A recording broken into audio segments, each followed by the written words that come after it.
Alright guys, here's a quick look at the difference between the CAE shifter and the factory shifter. So the factory shifter is actually like a multi-unit piece where you have this essentially dual shift selector rod and then essentially, I don't even know what to call this thing. I forget what they're called, but you have a bushing in here that does wear out, and that commonly is a big part of why these things have a lot of play.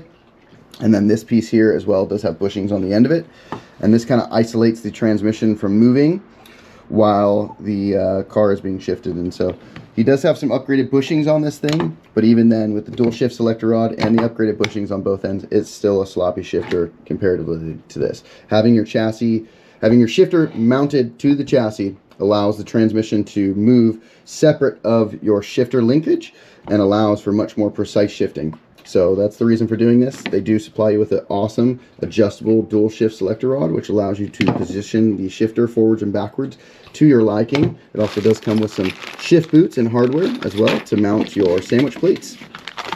Has this nice sandwich plate, which will house this seal and make everything fit and function perfectly. Does also come with some new pins and circlips to mate everything together. The shifter is of the highest quality, German manufactured.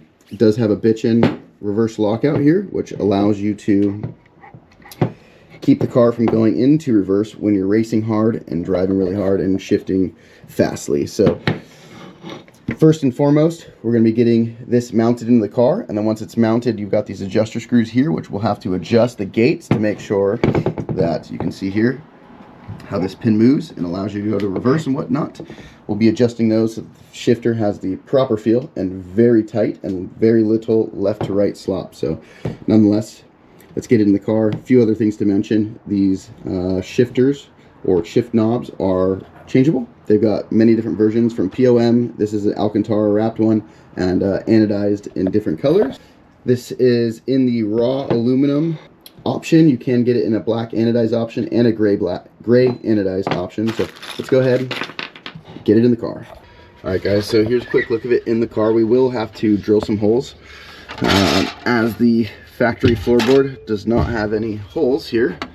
So we will be mounting this here and drilling some holes, marking it and drilling some holes, but it's going to install in the car essentially like this. And then you can change the length of your dual shifter selector rod to position this shifter forwards and backwards a little bit within the car. There is also this supplied seal, which I believe is going to go underneath this plate or underneath the shifter itself to kind of seal it, and then this rubber boot, which will also help keep the hot air and gases from coming through the car. But doesn't it just look amazing in the car? Figure out how to get this thing mounted and give you guys the final look. All right guys, one more quick look at everything out of the bag. So we got 4 nuts, 4 washers, and they do supply 8 pieces of hardware or bolts, and that I believe that is for the separate chassis. Some chassis are going to use the smaller hardware, and some are going to use the longer hardware, as you can see here. So there's 4 shorts, 4 longs. You got a deuce boot here, 2 little pieces of foam, and a wire tie to keep this in place. So let's go ahead and get this thing in the car. First is going to be getting this dual shift selector rod pinned, and there's a factory circlip that's going to go here on the end. One quick look at the factory shifter and just seeing how sloppy this thing is. So we're going to go ahead and get rid of that and make sure that she's real nice and tight with the CAE shifter.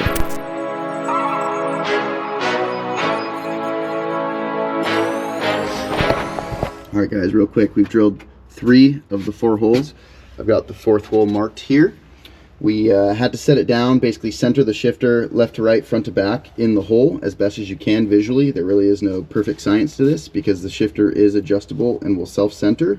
Once you get it where you like, you mark the holes. I preferred to drill 2. I set it back down with some bolts, made sure that the other 2 marks were perfect. They were slightly just off, so went ahead and remarked them. I nailed the 3rd hole here, and as you can see here, the 4th hole is just even slightly in a different position now that all 3 bolts were in. So we're going to go ahead and drill this last hole, get that sandwich plate on, or the cover plate, and get this thing bolted to the chassis.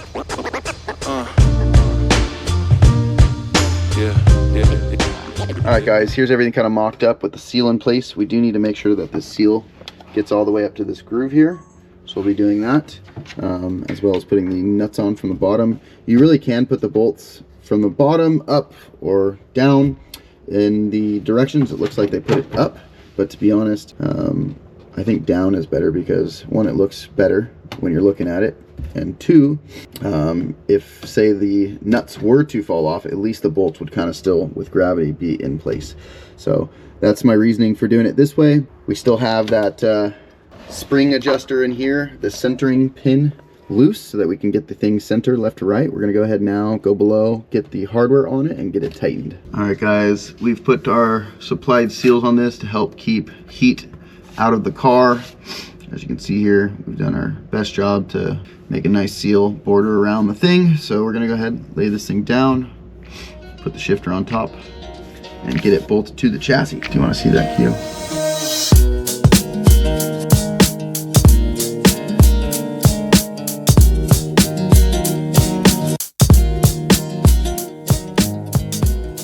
All right guys, we've gone ahead and installed the shifter. We're gonna go ahead now and install our shift selector rod, which will go here on the back of the transmission on this guy here. We'll show you that now. You gotta get this on there with this pin through the back of the shifter, like that. It'll slide right through. Also need that circlip, Braden. This circlip will also go over the front to keep that pin from falling out once you get it installed. Let's go ahead and get it in the car. All right guys, just wanna give you some tips real quick. This pin here is very hard to get through. We actually had to kind of wedge a little chunk of wood between the two pieces here and pry on the opposite side to get it all the way through. We did grease both ends. The grease did seem to help a bit, but even so, the fitment is just so tight being all new, which is really good. It means the shifter is gonna have basically no play in it, which is what we want. Really happy with the overall install. As you can see here, everything has been tightened. The pins are in. We've actually adjusted the shift selector rod. You would tighten this bolt here to 35. And yeah, that's pretty much it. We're gonna go up to the top. We're going to start setting our first, second gear, and that should basically finalize the shifter. There is also a centering pin that we will have to neutralize. It is loose right now, so we'll just basically lock that thing down. And yeah, I mean, that's the install of the CAE shifter, guys. It's quite easy actually, and it's such a nice product. We're very happy with the install. I can't wait to go drive this car and see how it feels and give you guys a quick little rundown of how she feels. Obviously, we didn't get any footage of the shifter previously, but hey, it is what it is. We will get this thing down on the ground here and take you guys for a test drive after setting those stops. All right guys, now that everything is in and adjusted, I just set the centering pin, so the little pin down here, which kind of is the detent in there, so you guys can see that, has been locked down.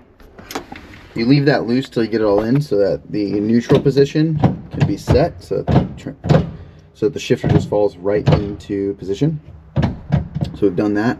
After that, you do need to set your first and second gear stops and your fifth and sixth gear stops and reverse stops, which are these little adjusters down in here. Hopefully you guys can see that. There's these little kind of fingers. Let's see if you can see how they hit, and then you can see that there's two on this right hand side because this first one is the reverse lock and the second one is your fifth gear lock. So as you can see, it's stopping it. So as soon as you pull it out of the way, now it becomes your reverse stopper on the next position, which allows you to go into reverse. Same thing going to fifth gear. There is no six, but as you can see, it hits kind of the bar right at the same time it goes to fifth, so you don't go beyond fifth gear, and it just falls right into position. First, second are just forward and backwards.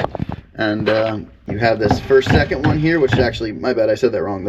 The first one here is the first, second stopper, and then the secondary one is actually the reverse stopper. And so when you pull this pin out of the way via the release here by your fingers, it opens up the gate and allows you to go a little bit further into reverse. So that's how that works. It's really actually cool, quite trick little setup, something that the other shifters on the market don't have.